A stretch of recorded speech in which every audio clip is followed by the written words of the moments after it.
Dear student, आज हम लोग आपके लिए फिजिक्स में बहुत ही इंपॉर्टेंट चीज लाए हैं and that is rankers level.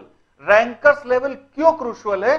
क्योंकि आप यूजुअल स्टडी में इसको नहीं समझ सकते। ये सब्जेक्ट थोड़ा सा कुछ, हर सब्जेक्ट में कुछ वेरी क्रूशियल पॉइंट होते हैं, बहुत इंपॉर्टेंट पॉइंट होते हैं, बट वो उतने ही डिफिकल्ट होते हैं। तो रैंकर्स लेवल में हम उन पार्ट को हिट करेंगे, सब्जेक्ट के उन सेक्शंस पे जाएंगे जो यूजुअल नहीं है या जो रेगुलर नहीं है, उनको आप फाइनल में कर सकते हैं। दैट मींस फॉर एग्जांपल, अगर आपने कोई यूनिट फिनिश कर लिया, उसके बाद आप उससे रिलेटेड रैंकर्स लेवल के केसेस स्टडी कर सकते हैं। और ये केसेस, बिलीव मी, ये केसेस आईआईटी जेईई के लिए फेवरेबल केसेस हैं। ये आईआईटी जेईई के पेपर सेटर के फेवरेबल डिशेस हैं। बस आपको इसको प्रॉपरली समझना है, और इसको प्रॉपरली समझने के लिए हम आपको एक ब्रीफ आइडिया देते हैं कि आईआईटी जेईई में जो टफेस्ट पार्ट होता है उसका भी अपना इंपॉर्टेंस होता है, और जो अबव एवरेज क्वेश्चंस होते हैं वो इस टाइप के कॉन्सेप्ट से बनाए जाते हैं, जो हम आपको केसेस आगे बताएंगे। इन केसेस पे बेस्ड एवरेज क्वेश्चन नहीं बन सकता, इन केसेस पे बेस्ड अबव एवरेज या फिर टफ क्वेश्चन ही बनते हैं। तो अबव एवरेज और टफ क्वेश्चन हैंडल करने के लिए हम आपके लिए रैंकर्स लेवल लाए हैं। और आप देख सकते हैं लास्ट कुछ इयर्स का, देखते हैं आईआईटी जेईई में क्या पैटर्न रहा। फॉर एग्जांपल 2007 में अगर आप देखें तो एवरेज क्वेश्चन जस्ट 30% थे, और अगर आप अबव एवरेज देखें तो 35%, और टफ क्वेश्चन देखें तो वो 35% थे। सिमिलरली अगर आप 2010 में आते हैं तो 35% average question and then 40% above average. In that case 25% tough questions and then 47% ये उस कैंडिडेट के मार्क्स थे जो लास्ट मेरिट में सेलेक्ट हुआ था या जिसको कोई ना कोई प्रॉपर आईआईटी मिला था। तो हम यहां पर ये कह सकते हैं कि आपके लिए एवरेज क्वेश्चन, वेल इसमें अगर आप 20% या 25% स्कोर कर लेते हैं, बिकॉज नेगेटिव मार्किंग होता है, तो आप 100% स्कोर नहीं कर सकते। तो यहां पर आपके लिए क्रूशियल हो जाता है ये 40 + 25, दैट मींस 65%, और यही 65% के लिए हम आपको दे रहे हैं रैंकर्स लेवल, क्योंकि ये 65% आप जनरल स्टडी से नहीं कर सकते, और यही 65% क्वेश्चंस आपको आईआईटी जेईई के लेवल को बताते हैं, और यही 65% डिसाइड करता है why that is known as India's most difficult and most prestigious exam. And after +2 आप देख सकते हैं कि उसमें जो क्वेश्चंस का फ्लेवर होता है, टेस्ट होता है, वो कई बार ऐसा होता है जो आपने अप टू 12 सुना ही नहीं होता है। कई ऐसे कॉन्सेप्ट होते हैं जिनके बारे में आपने कभी टच भी नहीं किया होता है, तो वो क्वेश्चंस आप इजीली हैंडल कर सकें। That's why we are bringing rankers level. अगर आप 2012 में भी देखें तो 40% ऑल्दो एवरेज क्वेश्चन थे, but 40% above average and 20% tough. तो ट्रेंड ऐसा कह सकते हैं कि अबव एवरेज में भी इंक्रीज कर रहे हैं और एवरेज में भी इंक्रीज कर रहे हैं, लेकिन यहां पे परसेंटेज ऑफ मार्क्स जो रिक्वायर्ड है वो एक्सपेक्टेड है till date, that is about 45%। That means आपको फिर इस 40% से खाली काम नहीं चलने वाला, क्योंकि इसमें आप 25 to 30% ही कर पाएंगे। फिर आपको अबव एवरेज और टफर केसेस पे डिपेंड होना पड़ेगा, और ऐसे केसेस के लिए ही हम लोग आपको दे रहे हैं rankers level for physics. So best of luck for your study. Dear student, आज हम लोग डिस्कस करेंगे role of mechanics in optics. अभी तक आपने ऑप्टिक्स में कॉन्वेक्स कॉनकेव लेंस के बारे में पढ़ा होगा, या कॉन्वेक्स कॉनकेव मिरर्स के बारे में पढ़ा होगा, प्रिज्म के बारे में भी पढ़ा होगा, और रिफ्रैक्शन देखा होगा वाटर सरफेस से या कोई भी प्लेन या स्फेरिकल सरफेस से। यहां पर हम लोग देखने जा रहे हैं मैकेनिक्स का रोल क्या होगा। दैट मींस कोलिजन हो सकते हैं, कोलिजन मिरर से करे कोई ऑब्जेक्ट, या उसकी स्पीड का क्या इंपॉर्टेंस होगा। So role of mechanics in optics, या ये कह सकते हैं कि मैकेनिक्स में ऑप्टिक्स का या ऑप्टिक्स में मैकेनिक्स का कितना इंपॉर्टेंट रोल होता है। सो बहुत ही इंटरेस्टिंग और इंपॉर्टेंट यूनिट है। फर्स्ट ऑफ ऑल केस 21, इसमें हम लोग देखते हैं कोलिजन्स एंड मिरर्स।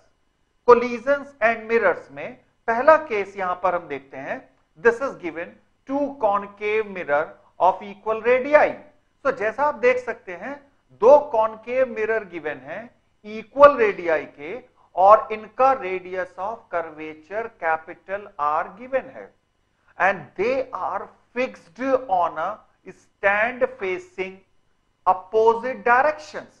सो जैसा आप देख सकते हैं फिगर में, यहां पर ये दो मिरर्स गिवन है, this is mirror 1, this is mirror 2, और ये दोनों कॉनकेव मिरर्स हैं, और ये दोनों कॉनकेव मिरर्स अपोजिट फेस में हैं। दैट मींस पॉलिश इनके इस सरफेस पे किया गया है और इस मिरर के इस सरफेस पे किया गया है। जैसा आप देख सकते हैं वो सिल्वर व्हाइट कलर से दिखाया गया है। So the two mirrors along with stand has a mass small m and is kept on a frictionless horizontal surface. So ये horizontal surface smooth है, that means कोई फ्रिक्शन नहीं है। और दो ब्लॉक भी गिवन है, ये ब्लॉक और मिरर स्टैंड के साथ, और ये ब्लॉक, सभी के मास स्मॉल m है, सभी के मास सेम है। That means this block is having mass m, both mirror along with the stand having mass m, as well as this block is also having mass m. अब देखते हैं आगे इसमें, अगर आप एक ब्लॉक को मूव करा देते हैं, ये ब्लॉक मूव करता है टुवर्ड्स दिस मिरर, और इस केस में इसका इमेज इस मिरर में बनता है, while दूसरे मिरर में दूसरा ब्लॉक जो कि रेस्ट पर है उसका इमेज बन रहा होगा। तो डिफरेंट पोजीशन में हम इसको देखते हैं, different position of the block, similarly different position mirrors के होंगे। सो क्या कंडीशन बनते हैं उनके इमेज के? सो इसमें हम देखते हैं, first of all that is given, suppose this block is B and this is moving with velocity v। Initially ये इस मिरर से 2r गैप पर है, और ये एक ब्लॉक a गिवन है जो इस मिरर से 2r गैप पर है। इसका मीनिंग है दोनों के दोनों सेम डिस्टेंस पर हैं। मिरर अलोंग विद स्टैंड, इसका मास m गिवन है। अब ये मिरर v वेलोसिटी से मूव कर रहा है, इसके इमेज का पोजीशन हमको इस मिरर में देखना है, और इसके ए ब्लॉक के इमेज का पोजीशन इसके सामने वाले मिरर में देखना है। सो फर्स्ट ऑफ ऑल यहां पर दोनों कॉनकेव मिरर हॉरिजॉन्टल सरफेस पे रख दिए, और यहां पर विद द स्टैंड दोनों ब्लॉक रख दिए, एक ब्लॉक को चला दिया, और एक ब्लॉक को चलाने पर हमने ये देखा कि इसका पोजीशन क्या बनेगा अलग अलग टाइम पे। फर्स्ट टाइम जो गिवन है t equal to r by v. t equal to r by v का मीनिंग, जब पहला ब्लॉक जो टुवर्ड्स लेफ्ट चल रहा था वो r बाई वी टाइम पे, which means r distance travel करने के बाद में उसके इमेज का पोजीशन कैलकुलेट करना है हमको, और उसी टाइम पे फिर ब्लॉक ए के इमेज का भी पोजीशन कैलकुलेट करना है। मिरर अभी रेस्ट पर है। जब हम देखेंगे t equal to 3r by v, that means अब ब्लॉक कोलाइड कर गया है मिरर के साथ स्टैंड से। जब कोलाइड कर जाता है तो स्टैंड के साथ मिरर मूव करने लगता है, और उसी के जगह पर ब्लॉक रुक जाता है आके। मिरर मूव करता है, अब उस मोमेंट पे फिर दोनों ब्लॉक के इमेज का पोजीशन देखना है, and that is 3r by v time. Now the next time is 5r by v. इसका मीनिंग है अब दूसरा ब्लॉक भी कोलाइड कर जाएगा मिरर से, अब वो ब्लॉक चलने लगेगा और दोनों मिरर स्टैंड के साथ रेस्ट पर हो जाएंगे। आइए देखते हैं इसको, t equal to r by v पे क्या इवेंट होगा। तो t equal to r by v पे दोनों के बीच का गैप r है, और दूसरा ब्लॉक जो बैक साइड में है उनके और मिरर के बीच का गैप 2r गिवन है। अब इसका इमेज हमें देखना है, दोनों ब्लॉक का इमेज कैसे बन रहा होगा, कहां पर बन रहा होगा। तो आप देख सकते हैं ये अब इससे r गैप पे रुक जाता है, तो ये गैप r हो गया। ये ब्लॉक और ये मिरर के बीच का गैप अभी भी 2r ही है, तो अभी यहां पर गैप 2r है, while ये गैप r हो चुका है, and still this block is moving with velocity v towards this mirror। अब इस पोजीशन पे अगर हमको देखना है पोजीशन क्या होगा, तो आप देख सकते हैं ये r डिस्टेंस पर ब्लॉक भी आ गया, और ये ब्लॉक क्योंकि रेस्ट पे था ये अभी भी 2r गैप पर है। ये मिरर M2 हो गया, ये मिरर M1 हो गया। अब हम इस पोजीशन पे देखें, so V equal to R by T1। So अब अगर हम इस पोजीशन पे देखें तो V equal to R by T1, velocity equal to distance upon time, T1 आ जाता है R बाई V। अब आप देख सकते हैं इस मिरर में और ब्लॉक बी में, दैट मीन्स मिरर M2, ध्यान से देखें मिरर M2 और ब्लॉक बी में गैप कितना है, R का। इसका मतलब इस मोमेंट पर, किस मोमेंट पे, जब t time R by V है, इस मोमेंट पे ब्लॉक बी मिरर M2 के सेंटर ऑफ कर्वेचर पर है। इसका मीनिंग है अब ब्लॉक बी का इमेज तो उसी पर बनेगा, उस पर बनेगा। ओरिजिन अगर हमने मिरर के स्टैंड पर फिक्स कर रखा है, इसका मतलब है मिरर M1 पर ब्लॉक ए का इमेज और देखना है। तो ब्लॉक बी का इमेज तो क्लियर हो गया, उसी पर बनेगा, आर गैप पे बनेगा जो ओरिजिन हमने एज्यूम कर रखा है। अब हम देखते हैं ब्लॉक ए का इमेज मिरर M1 से कहां पर बनता है। तो यहां पर हम देखते हैं u equals to -2r, left side है। अगर f equal to -r by 2 होता है, यूजुअल स्टैंडर्ड रिजल्ट है, in that case using 1 by v plus 1 by u equals to 1 by f for mirror, and now that comes as 1 by v minus 1 by 2r equals to -2 by r। So यहां से v हमको बन जाता है, and that is 1 by v equals to 1 minus 4 by 2r। So 1 by v equals to 1 minus 4 by 2r, that means v आ जाता है with negative sign minus 2r by 3, that means image जो block ए का था वो उसी side बनेगा, उसी side बनेगा with the negative sign minus 2r by 3। So अब इस केस में दोनों इमेज का पोजीशन पता चल गया। एक का इमेज कहां होगा, पॉजिटिव r, 0 पे, एक का इमेज कहां होगा, -2r by 3, 0 पर। So first case t equal to r by v पे हमने दोनों ब्लॉक का, a का और b का पोजीशन पता कर लिया, दोनों ब्लॉक के इमेज कहां बनेंगे। सो t equal to r by v पे जो पोजीशन हमको ब्लॉक a का आ रहा है, ये आ जाता है -2r by 3, and then block b का पोजीशन आ जाता है +r।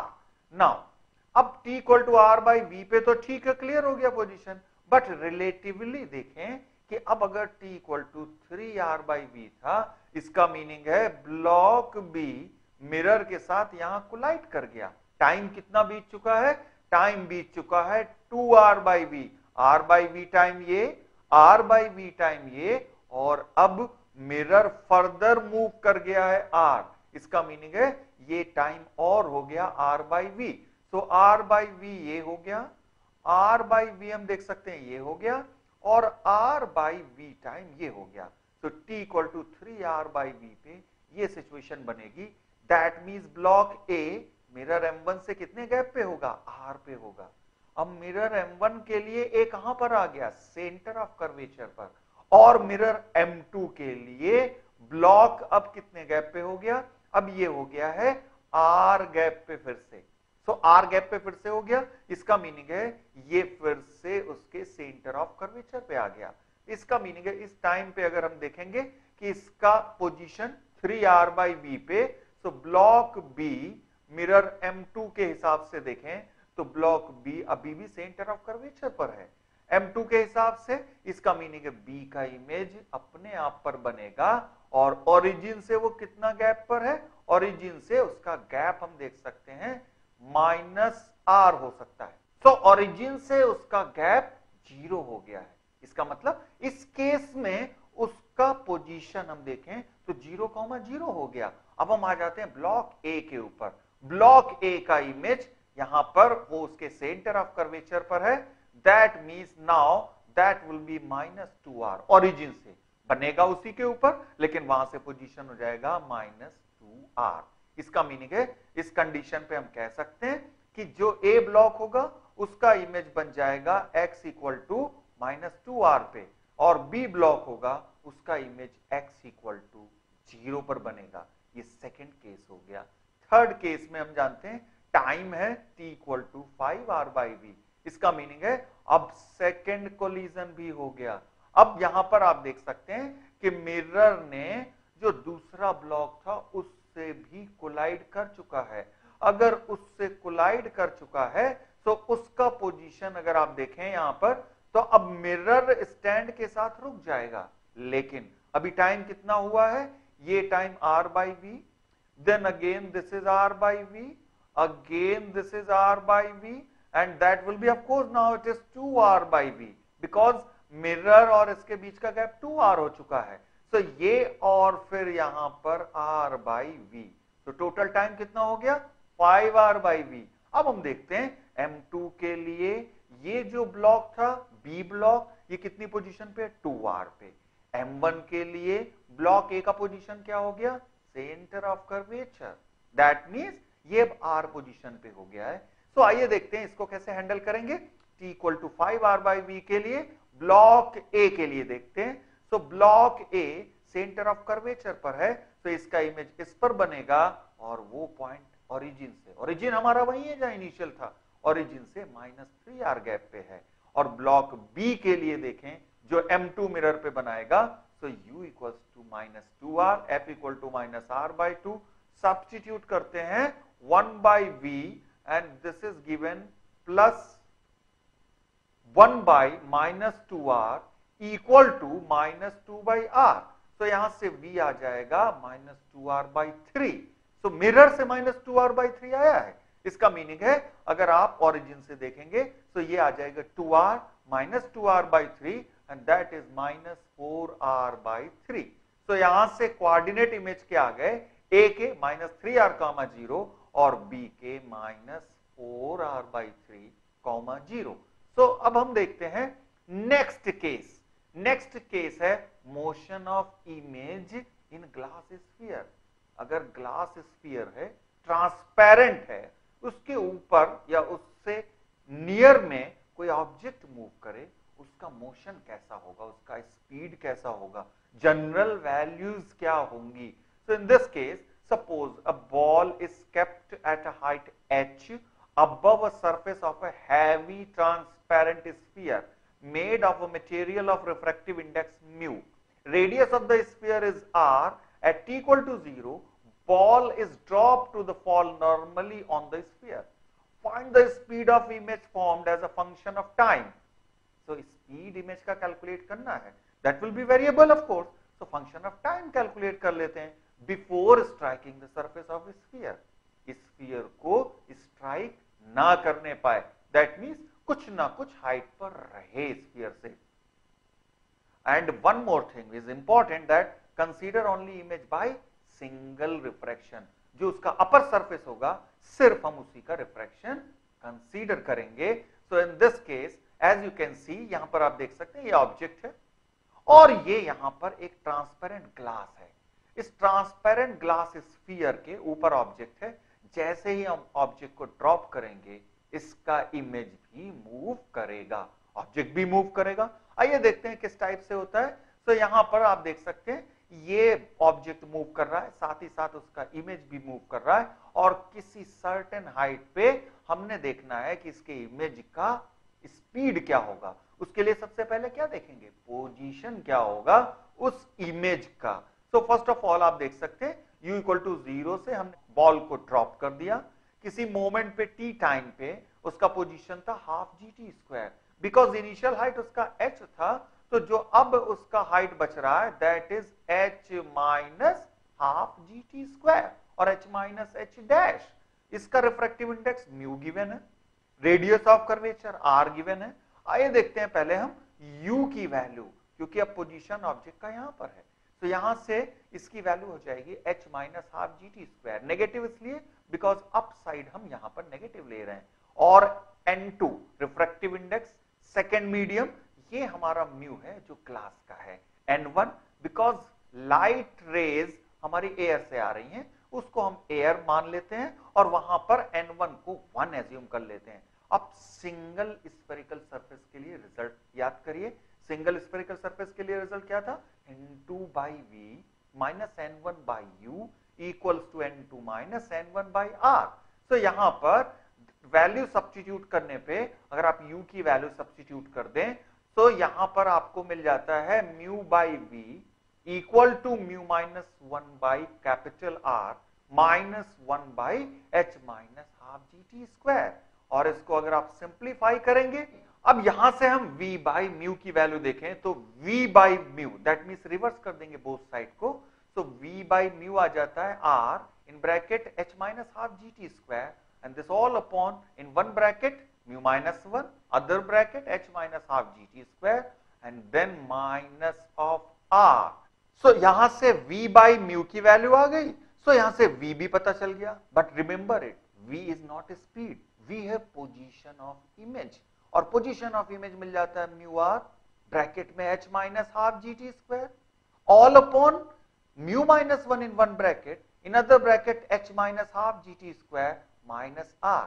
हमको कैलकुलेट करना था स्पीड ऑफ इमेज, तो हम क्या करते हैं, इसको डिफरेंशिएट कर देते हैं with respect to time, time के रिस्पेक्ट में इसको डिफरेंशिएट करते हैं। तो यहां पर टाइम के रिस्पेक्ट में डिफरेंशिएट करने पर that is dv by dt, और ये आ रहा है हमको speed of image, and that is mu r square gt upon mu minus 1 in one bracket, other bracket h-12gt² minus r, and this all whole square.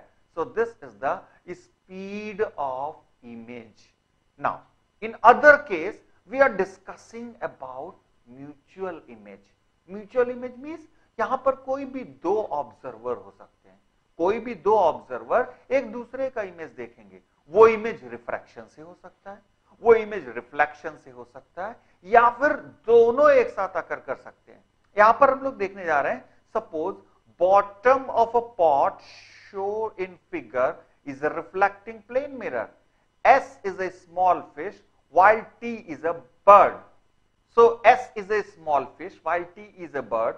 Refractive index of water is given mu. What we have to find? क्या calculate करना है? At what distances from itself will fish see the image of the bird? Bird के image fish कहां पर देखेगा?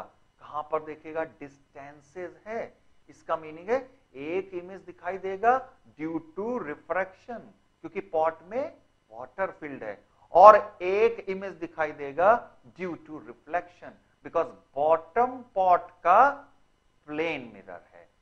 Eight what distances? Second part, itself will bird see the image of fish. अब bird को देखना है फिश के image, फिर से दोनों केस होंगे, एक तो होगा रिफ्रैक्शन थ्रू द वाटर, एक होगा reflection through the plane mirror, that means again दो पोजीशन मिलेंगे। सो यहां पर कुल मिला के चार इमेज बन रहे हैं, दो इमेज फिश ने देखने हैं बर्ड के, और दो इमेज बर्ड ने देखने हैं फिश के। आइए देखते हैं कैसे हम हैंडल करेंगे। यहां पर आप देख सकते हैं, सपोज ये फिश है और ये बर्ड है, दोनों अलोंग द सेम लाइन है। बर्ड के जहां पर बर्ड है वो एक सर्टेन गैप पर है, बर्ड हम यहां पर स्टेशनरी मान रहे हैं, फिश को स्टेशनरी मान रहे हैं। ये जो लोअर बॉटम सरफेस है, this is given a plane mirror, यहां पर एक प्लेन मिरर लगा हुआ है, इसका मीनिंग है यहां पर रिफ्लेक्शन भी होगा, रिफ्रैक्शन भी होगा। तो इसमें सपोज डेटा गिवन है, suppose this is given refractive index of water is mu and the height of the bird from the water top surface is given capital H, और फिश का height हम देख सकते हैं ये h/2 है from the top surface, और bottom surface से h/2, मतलब फिश मिडिल पॉइंट पर है, और h हाइट का वेसल है जिसमें कंप्लीटली लिक्विड फिल्ड है। अब आइए देखते हैं इसको। First case, due to only refraction, अब हम सिर्फ रिफ्रैक्शन कंसीडर करेंगे। सो रिफ्रैक्शन कंसीडर कर रहे हैं, that means fish is observer in the water. Water क्या है? डेंसर मीडियम है, bird is object in the rare medium. अब यहां पर रिफ्रैक्शन की वजह से देखना है, so image of bird as seen by fish, image of the bird as seen by fish क्या होगा? बर्ड थोड़ा सा ऊपर दिखाई देगा, बर्ड ऊपर दिखाई देगा बिकॉज फिश है डेंसर मीडियम में और बर्ड है रेयरर मीडियम में। कितना ऊपर दिखाई देगा? अगर इसका हाइट h है विच इज डी एक्चुअल, तो इसका मीनिंग है डी एपरेंट होगा जो बर्ड से μh होगा, that means D apparent is given μh। Well D apparent पता चल गया, डी एपरेंट मींस ये इससे फिश से कितना दूर है, तो फिश से होगा μh plus H by to. That means अभी यहां पर हम कंसीडर कर लेते हैं मिरर नहीं है, इस केस में मिरर नहीं है, दिस इज ओनली रिफ्रैक्शन। तो यहां पर हमको फर्स्ट केस में मिल जाता है that will be the apparent upon the actual and the apparent should be mu times of the actual and that is mu H. So gap between the bird image and fish. तो bird के image और fish के बीच में gap क्या हो गया, mu H plus H by two. So ये आ जाता है आपको H in bracket mu plus 1/2। अब रिफ्लेक्शन देखते हैं, reflection and refraction through the water. Reflection के केस में अब देखिए यहां पर इस बर्ड का जो इमेज बनेगा ड्यू टू मिरर, यहां पर मिरर से रिफ्लेक्शन कंसीडर कर रहे हैं। सो ये बर्ड इस मिरर से कितने गैप पर है, एच प्लस म्यू एच। जो इसका इमेज बना था एच प्लस म्यू एच पे बना था। मिरर का नेचर क्या होता है, मिरर में जितना दूर आप ऑब्जेक्ट रखेंगे, मिरर का नेचर होता है प्लेन मिरर, वो उतना ही पीछे उसका इमेज बना देता है। इसका मीनिंग है ये मिरर इस बर्ड का इमेज यहां कहीं पे बनाएगा और ये गैप भी उतना ही होगा। दैट मीन्स बर्ड का इमेज यहां पर बन रहा है और ये गैप आप देख सकते हैं, ये गैप भी म्यू एच प्लस एच है। अब ये हमको कैलकुलेट करना है फ्रॉम द फिश। तो फिश से हो जाता है mu H plus H by two. So the gap with the fish, ये हमको मिल जाता है mu H plus 3h by two. So that means h in the bracket mu plus 3/2।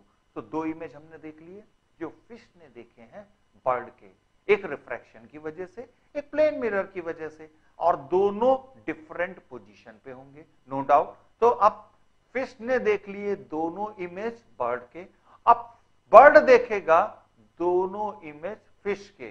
पहला इमेज देखेगा due to refraction only. Again the actual जो दिखाई दे रहा है जो बर्ड के लिए है वो क्या है, एच बाई टू। तो इसका मीनिंग है अब डी अपरेंट ये हो गया बिकॉज फिश यहां पर डेंसर मीडियम में है और बर्ड रेयरर मीडियम में है। तो फिश उसको क्लोजर अपीयर होगा, पास में दिखाई देगा। तो ये एक्चुअल पोजीशन है फिश का। अब यहां पर अगर अपीयर हो रहा है तो ये हम कैलकुलेट कर सकते हैं the actual upon the apparent equal to mu. So the apparent आ जाता है H by two mu. So gap calculate करना है between now image of the fish due to refraction and the bird. तो ये गैप आ जाता है h plus h by two mu which is h in the bracket 1 plus 1/2 mu.